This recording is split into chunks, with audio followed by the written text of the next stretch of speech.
আরে মদনদা, বিরিয়ানির দাম কত করে? এক প্লেটের দাম 120 টাকা, আর যদি অর্ধেক প্লেট খাও তাহলে 70 টাকা। এটা কেমন হলো? আগের মাসেই তো 100 টাকা ছিল, এক মাসের মধ্যে 20 টাকা বেড়ে গেল। আবার অর্ধেক প্লেট কিনলে তো 70 টাকা, মানে অর্ধেক দাম নয়, ওর থেকেও বেশি। ভাই, এখন সব কিছু জিনিসের দাম বাড়ছে, তাই জন্য বিরিয়ানির দামটাও আমাকে বাড়াতে হয়েছে গো। জিনিসপত্রের দাম কেমন বাড়ছে আমি জানি, আমি একজন কৃষক, তা বলে তুমি দিনে দুপুরে ডাকাতি করছো? দেখ ভাই, তোকে ভালো কথা বলছি, নিতে হলে নে, না হলে দোকানের সামনে থেকে সরে যাও, অযথা ভিড় করিস না। আমার এক প্লেট বিরিয়ানির দাম 120 টাকা, একটা টাকাও কম হবে না। আমি তো তোমার সাথে ভালোভাবে কথা বলছি, তোমার এত মেজাজ দেখানো দরকার কি? আমি আমার টাকা দিয়ে খাবো, কারোর মেজাজ সহ্য করব না। তাহলে এখানে দাঁড়িয়ে আছিস কেন? দোকানের সামনে ফালতু ভিড় করিস না। এত দেমাগ ভালো নয়, এই দেমাগ একদিন পতনের কারণ হয়ে উঠবে, এই আমি বলে গেলাম।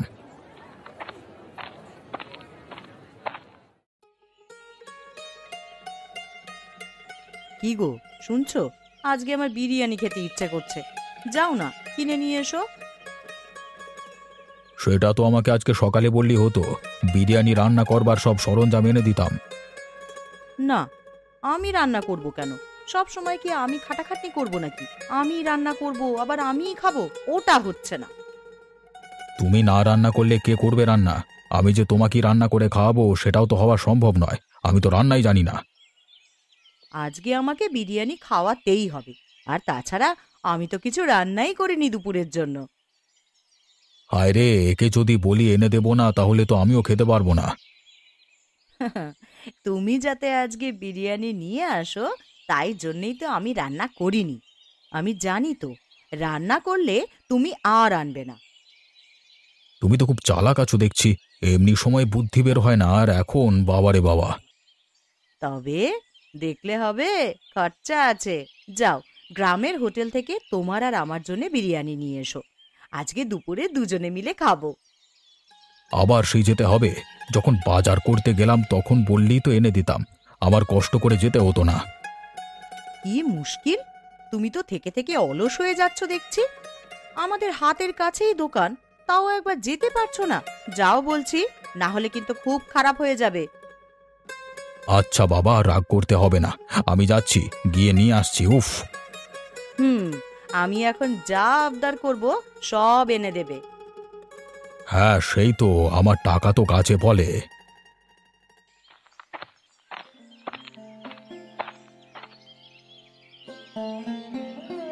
কি রে অভি, কোথায় গিয়েছিলিস? তোর মুখটা ওরকম হয়ে আছে কেন? কারোর সঙ্গে ঝামেলা করে এসেছিস? হ্যাঁ। আর বলো না খুড়ো, আমাদের গ্রামের বিরিয়ানির হোটেলের এক প্লেট বিরিয়ানির দাম 120 টাকা, আর অর্ধেক প্লেট বিরিয়ানির দাম 70 টাকা। সে কি রে, তাই তো আগের মাসে 100 টাকা ছিল, তার অর্ধেক প্লেটের দাম ছিল 50। হ্যাঁ, গত মাসের কথা ভুলে যাও, এখন এই নতুন দাম। বিরিয়ানি কিনতে গেছিলাম, দাম শুনে আর কিনলাম না। আচ্ছা, সেসব না হয় বুঝতে পেরেছি, তবে তুই রেগে আছিস কেন? আমি মদনদাকে বললাম বিরিয়ানির দাম 20 টাকা বাড়িয়ে দিয়েছো কেন? জিনিসপত্রের দাম তো এতটা বেড়ে যায়নি। হ্যাঁ, তুই তো ঠিকই বলেছিস, তা মদন কি বলল? বলছে নিতে হলে নে, না হলে নিতে হবে না, দোকানের সামনে অযথা ভিড় করিস না, এরকম ভাবে আমাকে মেজাজ দেখাচ্ছে। হ্যাঁ, থাক থাক, আর বলতে হবে না, বুঝতে পেরে গেছি। ওই নিয়ে তোদের দুজনের মধ্যে কথা কাটাকাটি হয়েছে, তাই তো?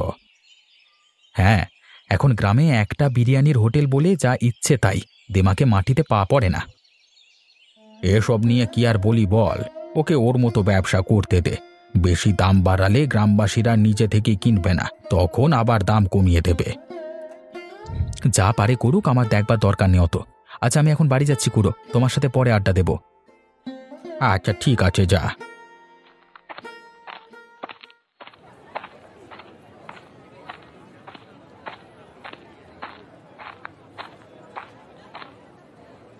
আরে মোড়ল মশাই, আপনি আমার দোকানে আসুন, আসুন, ভেতরে আসুন। আরে না না, ঠিক আছে, আমি ভেতরে যাব না, তা 2 প্লেট বিরিয়ানি দিয়ে দাও তো, আমি নিয়ে যাব। জি মোড়ল মশাই, আমি এক্ষুনি করে দিচ্ছি। তবে 1 প্লেট বিরিয়ানির দাম কত রেখেছো? হ্যাঁ, আরে মোড়ল মশাই বিরিয়ানির দাম জানে না, এই সুযোগে মোড়ল মশাই থেকে বেশি দাম নিয়ে নেব, বুঝতেও পারবে না। কি হলো গো, চুপ করে রইলে যে? 1 প্লেট বিরিয়ানির দাম কত বলো, সেই অনুযায়ী তো টাকা দেব। আগে এক প্লেট বিরিয়ানির দাম 150 টাকায়, আপনি 2 প্লেট নিচ্ছেন মানে 300 টাকা দেবেন। হ্যাঁ হ্যাঁ। বাবা, 150 টাকা? এত দাম তো হয় না। মোড়ল মশাই, সব কিছু জিনিসের দাম তো বেড়েছে, তাই জন্য একটু বাড়াতে হয়েছে আর কি। আচ্ছা ঠিক আছে ঠিক আছে, এই নাও তোমার 300 টাকা। আর আমার খাবারটা একটু দাও, একটু ভালোভাবে দেবে, বাড়িতে নিয়ে যাব। হ্যাঁ, আপনি কোনো চিন্তা করবেন না মোড়ল মশাই, আমি ভালোভাবে দিয়ে দিচ্ছি, নিশ্চিন্তে নিয়ে যান, কিচ্ছু হবে না। আচ্ছা ঠিক আছে, কিছু না হলেই ভালো।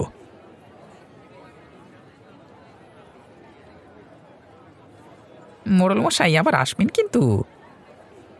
বিরিয়ানি ভালো হলে নিশ্চয়ই আসবো।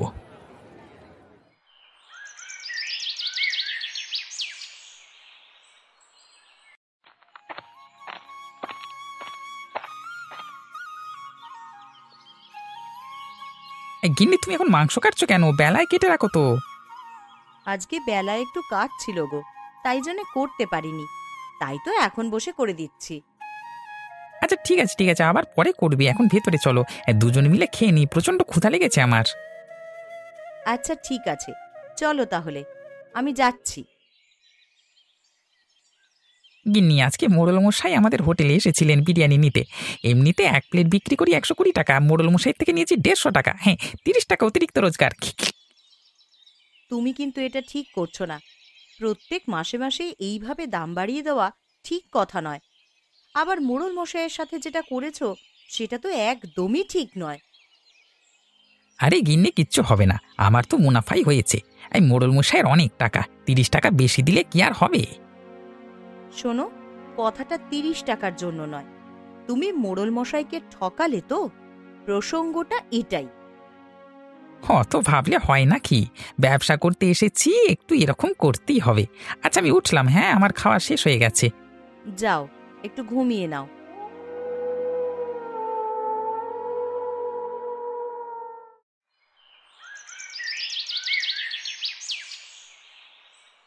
কই গো, ওঠো, দেখো বেলা হয়ে গেছে, উঠে পড়ো গো এবার। এ কি, এ তো সারা শরীর ঠান্ডা হয়ে গিয়েছে, নিঃশ্বাস প্রশ্বাস চলছে না, শরীর যে শক্ত হয়ে গেছে। হায় হায় হায়, আমার এ কি হলো? তুমি আমায় ছেড়ে চলে গেলে গো। আহ, কাল তো ভালোভাবে ঘুমালো রাতের বেলা, আজকে সকালবেলায় আমি ডাকছি আর কোনো সারা শব্দ পাচ্ছি না। তা গায়ে হাত দিতে দেখলাম শরীর একেবারে ঠান্ডা শক্ত হয়ে গেছে। হায় বিধাতা, তুমি আমাকে কি শাস্তি দিলে গো? এসব দেখে এখন মনে হচ্ছে মানুষ যে বেঁচে আছে এটাই একটা চমৎকার। আর কখন কি যে হবে বলা যায় না। সুস্থ সবল লোকটা হঠাৎই চলে গেল। গিন্নি, তুমি যাও, একটু গিয়ে সামলাও, এরকম ভাবে কান্নাকাটি করলে হয় নাকি? আরে হ্যাঁ হ্যাঁ, আমি দেখছি কি করা যায়। দিদি দিদি, এত কান্নাকাটি করে তো আর লাভ নেই বলো। দাদা তো আর কোনোদিনই আমাদের কাছে ফিরে আসবে না গো। সব পাপের ফল লেগেছে, পাপ কারোর বাপ কেউ ছাড়ে না। আমি আজকে বুঝতে পারছি, হারে হারে টের পেয়েছি আমি। এই আগের দিন লোকটার সাথে আমার কথা কাটাকাটি হলো, আর আজকে মানুষটা মারা গেল, এত খারাপ লাগছে নিজের। কি আর করবি বল, তুই কি আর জানতিস এরকম হবে?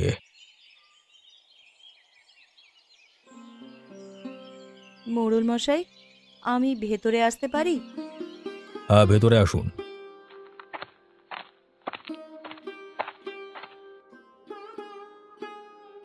আপনি তো মদনের স্ত্রী, তাই না, যে মারা গেল কিছুদিন আগে?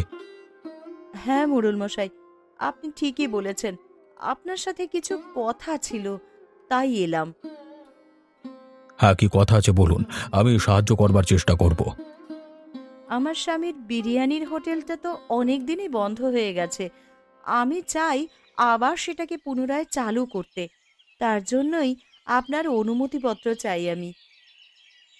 হ্যাঁ, অবশ্যই আমি অনুমতিপত্র দেব। আমার স্বামী 1 প্লেট বিরিয়ানি আপনার থেকে 150 টাকা দাম নিয়ে আপনাকে ঠকিয়েছিল, আমি তো জানিও না এইরকম ভাবে আরো কতজনকে সে ঠকিয়েছে। আমি এই পাপের প্রায়শ্চিত্ত করার জন্যে এক প্লেট বিরিয়ানি এবার থেকে 15 টাকায় বিক্রি করব। কিন্তু 15 টাকায় বিক্রি করলে আপনার লাভ হবে কিভাবে? আমার লাভের দরকার নেই মোড়ল মশাই, তবে আমি যত দিন পারবো এই 15 টাকাতেই বিরিয়ানি বিক্রি করব। তাহলে আমি অন্তত একটু হলেও শান্তি পাবো। আচ্ছা, আপনি গিয়ে তাহলে বিরিয়ানির হোটেল খোলবার বন্দোবস্ত করুন। আমি একদিন গিয়ে অনুমতিপত্রটা দিয়ে আসব, আপনাকে আর আসতে হবে না। আমায় এত সাহায্য করার জন্যে অসংখ্য ধন্যবাদ জানাই আপনাকে। তাহলে এখন আমি আসি মোড়ল মশাই, আপনি সময় করে একদিন অবশ্যই যাবেন আমাদের দোকানে। হ্যাঁ হ্যাঁ, আমি অবশ্যই যাব। গিন্নি, শুনলাম নাকি গ্রামের বিরিয়ানির হোটেল আবার চালু হবে। মেঘা দিদি হোটেলটা চালাবে। ও আচ্ছা, তাই বুঝি? আবার তাহলে এই গ্রামে বিরিয়ানির চল শুরু হয়ে যাবে। হ্যাঁ, তবে আকর্ষণীয় ব্যাপার একটাই, শুনলাম নাকি বিরিয়ানি 15 টাকায় দেবে, তাও আবার এক প্লেট। সে কি গো, যদি এক প্লেট বিরিয়ানি 15 টাকায় দেয় তাহলে মুনাফা করবে কিভাবে? সবটাই তো লোকসান হয়ে যাবে তাহলে ব্যবসায়। হ্যাঁ, আমিও এটাই ভাবছিলাম, এতটা বোকার মতো কাজ করছে। এক প্লেট বিরিয়ানির দাম অন্তত 60 টাকা হওয়া উচিত, তবে মোটামুটি একটা লাভ থাকবে। কিন্তু 15 টাকায় বিক্রি করলে পুরোটাই তো লোকসান হয়ে যাবে। জানি না বাবা কি করতে চাইছে ওরা, তবে যেটা শুনলাম সেটাই তোমাকে বলেছি। এবার সত্য কি মিথ্যা জানি না, হোটেল চালু হলে তখন জানা যাবে। এই, তুমি জমিতে যাবে তো? এখনো এখানে বসে আছো যে? না গো গিন্নি, আজকে আর যেতে ভালো লাগছে না।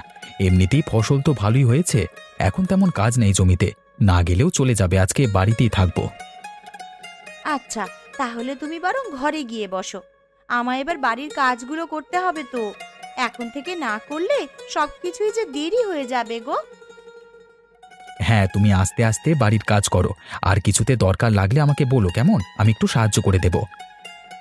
আরে না না, প্রত্যেক দিন যখন আমি একাই করি তখন আজও একাই করতে পারবো। তুমি একদিন বাড়িতে আছো, তুমি বরং একটু বিশ্রাম করো। কেন, প্রত্যেকদিন তো তুমিও কাজ করো, যদি একদিন কাজটা আমি একটু কমিয়ে দিতে পারি তাহলে আমার ভালো লাগবে। তুমি চলো, আমিও যাচ্ছি, তোমাকে সাহায্য করব। বাবা বাবা, ভাগ্য করে একটা বর পেয়েছি বটে, আমার কষ্ট একেবারে দেখতে পারে না। ঠিক আছে, তুমি যেমন চাইছো তেমনই হবে। ইস, কত নোংরা হয়ে গেছে আমাদের হোটেলটা। ভালো করে একে পরিষ্কার না করলে খরিদ্দার আসবেই না। ঝাড়ুটা ভালোভাবে দিয়ে নি, কালকে আরো একবার ভালোভাবে ঝাড়ু দেব। অনেক কাজ, বাড়ি গিয়ে পরের দিন বিরিয়ানি তৈরি করবার জন্য আবার প্রস্তুতি নিতে হবে।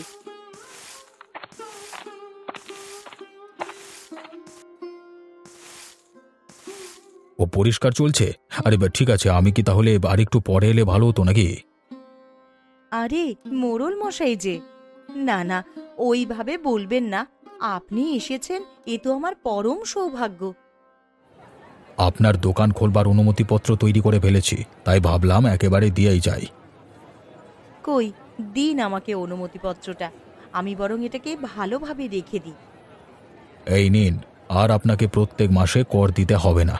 আপনি এত কম দামে বিরিয়ানি বিক্রি করবেন, এতেই আমি খুশি। আমার স্বামী যতজনকে ঠকিয়ে টাকা রোজগার করেছে, সেই টাকা আমি কিছুতেই ঘরে রাখবো না। আমি মনে করি ওই পাপ কাজের ফলেই আজকে বিধাতা তাঁকে এই শাস্তি দিয়েছেন। দরকার নেই আমার এই লোক ঠকানো টাকার।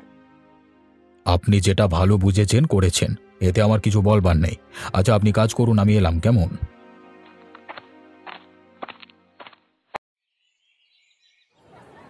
আরে শুনছেন, কেউ তাড়াহুড়ো করবেন না, আমি সকলকে বিরিয়ানি দেব। অনেক বিরিয়ানি করে এনেছি, সকলে একটু ধৈর্য ধরে দাঁড়ান। আমাকে একটু তাড়াতাড়ি দিলে ভালো হতো, বয়স্ক মানুষ, বেশিক্ষণ দাঁড়াতে পারি না। তা দিদি, আমাকে আগে ছেড়ে দেবেন কিন্তু, আমি কিন্তু সেই অনেকক্ষণ থেকে এসে দাঁড়িয়ে আছি। আমি পাশের গ্রাম থেকে সবার আগে এসেছি, সবার আগে আমাকে দিতে হবে। আরে আপনারা থামুন থামুন, অশান্তি করবেন না। আমি বললাম তো, সকলেই বিরিয়ানি পাবেন, দয়া করে অধৈর্য হবেন না। আমি একজন বয়স্ক মানুষ, আমাকেও দাঁড় করিয়ে রাখবে? আমি যে ভালোভাবে দাঁড়াতে পারছি না মা। আচ্ছা, আমি আপনাকেই প্রথমে দিচ্ছি, সকলে একটু দাঁড়ান, আমাকে কাজটা করতে দিন।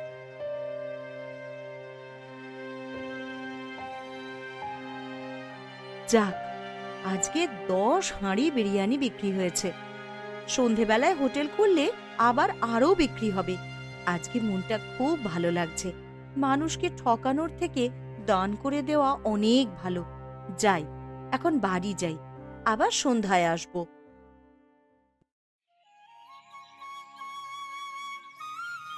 খুড়ো, 15 টাকার বিরিয়ানি খেয়েছো? সবাই বলছিল বেশ ভালো খেতে হয়েছে। হ্যাঁ, খেলাম তো। এই দুপুরের খাবারটা বিরিয়ানি দিয়েই সারলাম। বেশ ভালো রান্না করেছে বলতে হবে। তাহলে সন্ধ্যায় যাব, আমিও খেয়ে আসবো 1 প্লেট। এত কম টাকায় কোথাও তো বিরিয়ানি দেয় না। হ্যাঁ, গিয়ে খেয়ে আসিস। খুব ভালো রান্না করেছে। তবে আমার মনে হয় নিজের লোকসান করে ব্যবসা চালাচ্ছে। মনে হয় নয়, 15 টাকায় বিরিয়ানি বিক্রি করলে কোনোদিন লাভ হয় তুমি বলো? একবারে বোকা। তা যা বলেছিস, এখনকার যুগে এত বোকা হলে হয় নাকি? যে কেউ এসে ঠকিয়ে দিয়ে চলে যাবে। কে আর ঠকাবে? নিজেই যা দামে বিরিয়ানি বিক্রি করছে, নিজেই ঠকছে। হ্যাঁ, ঠিকই বলেছিস। তা আজকে তোর গিন্নি কি রান্না করেছিল রে? কি খেয়ে এলি? আজকে রান্না করেছিল ভাত, ডাল, মাছের তরকারি। যে সে মাছ নয়, একেবারে পমপ্লেট মাছ। হে, বাবা, পমপ্লেট মাছ খেলি? অত দাম দিয়ে মাছ কিনলি? হ্যাঁ, একদিন ইচ্ছে গেল তাই। দেখি রাতের খাবারটা বিরিয়ানি দিয়ে সারবো। মাত্র 15 টাকার বিরিয়ানি, 2 প্লেট নেব, 30 টাকায় কাজ মিটে যাবে। আমিও রাত্রে আবার খাবো ভাবছি। বেশ ভালো লেগেছে বিরিয়ানিটা। এই 15 টাকা খরচ করো, পেট ভরে বিরিয়ানি খাও। খেতে গেলে যেতে হবে কোথায়? আমাদের গ্রামের বোকা বইয়ের বিরিয়ানির হোটেলে, একমাত্র ওখানেই পাওয়া যায়। বেশ ভালো বললি তো। আর তালে তাল মিলে গেল।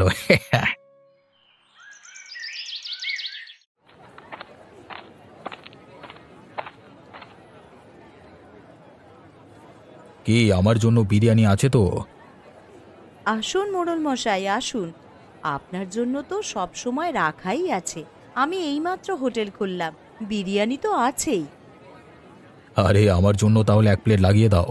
আমিও একটু চেখে দেখি কেমন হয়েছে 15 টাকার বিরিয়ানি। হ্যাঁ, অবশ্যই দেখবেন। আপনি ভেতরে এসে বসুন, আপনাকে আমি এক্ষুনি দিচ্ছি। একদিনের মধ্যে হোটেলটা তো বেশ ভালোই পরিষ্কার করে ফেলেছেন। বললে হবে না আপনার কাজ করবার একটা জেদ আছে? কাজ না করলে হবে মোড়ল মশাই? তাহলে আমি যেটার প্রতিশ্রুতি দিয়েছিলাম সেটা পূরণ করব কিভাবে? আমি যে প্রতিশ্রুতি আপনাকে দিয়েছি সেটা যে কোনো মূল্যে আমি পূরণ করবই। সত্যি আপনার মতো মহিলা আমি এই প্রথম দেখলাম। সবাই সম্পত্তি লুটেপুটে নিতে চায়, আর আপনি দান করে দিচ্ছেন, তাও আবার মানুষকে খাইয়ে। দেখুন মোড়ল মশাই, যে টাকা পয়সা উপার্জন করে আমি সুখে আর শান্তিতে জীবনযাপন করতে পারবো, সেই টাকাই আমার দরকার। বেশি টাকার আমার প্রয়োজন নেই, আর জোর চুরি করা টাকা তো একদমই দরকার নেই। তা মোড়ল মশাই, বিরিয়ানির স্বাদ কেমন হয়েছে? আগে যেমন নিয়ে গিয়েছিলেন ঠিক সেই রকম হয়েছে কি? তার থেকেও বেশি ভালো হয়েছে, অনেক সুস্বাদু হয়েছে। মাত্র 15 টাকায় আপনি গরিব দুঃখীদের বিরিয়ানির মতো ভালো খাবার খাওয়াচ্ছেন। আরে সত্যি আপনার মনটা অনেক বড়। সবসময় টাকা থাকলে হয় না, দান ধ্যান করবার মতো মনটাও থাকতে হয়। আচ্ছা মোড়ল মশাই, আপনি বরং খান, আমি বাইরের খরিদ্দার সামলাচ্ছি। এখানে দাঁড়িয়ে থাকলে তো আর আমার হবে না। হ্যাঁ, অবশ্যই, যান যান, গিয়ে মানুষের সেবা করুন।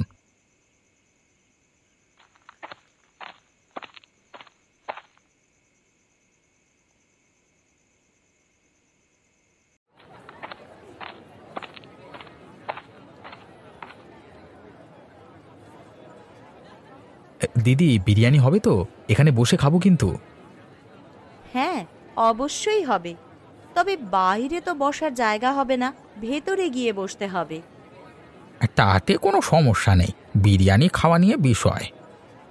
তাহলে আপনারা বরং ভেতরে গিয়ে বসুন, আমি বিরিয়ানি দিয়ে আসছি। ভিতরে মোড়ল মশাই আছেন, বেশি চেঁচামেচি করবেন না আপনারা, কেমন? এই যে আপনাদের বিরিয়ানি, এখানে বসেই খান, আমি বাইরে আছি। অভিজিৎ, এবার বিরিয়ানিটা খেয়ে দেখ। মাত্র 15 টাকায় কত সুন্দর বিরিয়ানি খাওয়াচ্ছে। হ্যাঁ, আবার কত বড় প্লেটে দিয়েছে দেখ। হ্যাঁ গো খুড়ো, বিরিয়ানির স্বাদ তো অসাধারণ। মোড়ল মশাই, একটা কথা বলছি, কিছু মনে করবেন না। এই মহিলা এত বোকা, বেশি বিক্রি হওয়ার জন্য মাত্র 15 টাকায় বিরিয়ানি খাওয়াচ্ছে। সব শেষে তার লস হচ্ছে, সেটা দেখছে না। আচ্ছা, একটু বসো। কে বোকা আর কে চালাক এক্ষুনি প্রমাণিত হবে। মেঘা দেবী, আপনি একবার ভেতরে আসুন তো।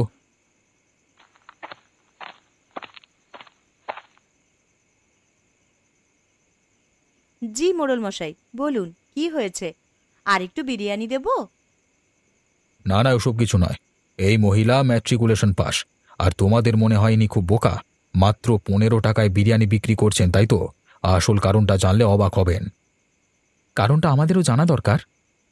এনার স্বামী এখানেই অনেক মানুষজনের টাকা ঠকিয়ে নিয়েছেন। সেই টাকা মেঘাদেবী কিছুতেই গ্রহণ করবেন না, তাই জন্য দান করে দিচ্ছেন সকলের মধ্যে। আর এরকম মহান মানুষকে বলছেন বোকা? দিদি, আমাকে ক্ষমা করবেন। না জেনে শুনে অনেক ব্যঙ্গ করেছি। তোমার হোটেলকে বোকা বইয়ের বিরিয়ানির হোটেল বলে আখ্যায়িত করেছিলাম। না না, ক্ষমা চাওয়ার কোনো প্রয়োজন নেই। সকলে তো এটাই ভাববে, কারণ 15 টাকায় তো আর বিরিয়ানি হয় না। আসলে আমি এই টাকা সবার মধ্যে দান করে দিতে চাই। যতদিন এই লোক ঠকানো টাকা আছে, ততদিন আমি এই 15 টাকাতেই বিরিয়ানি খাইয়ে যাব। সত্যি, আপনার মতো এত বড় মনের মানুষ আমি এই প্রথম সামনে থেকে দেখছি। আজ আমি ধন্য। আপনার পরিকল্পনা যেন সার্থক হয়, এটাই চাই।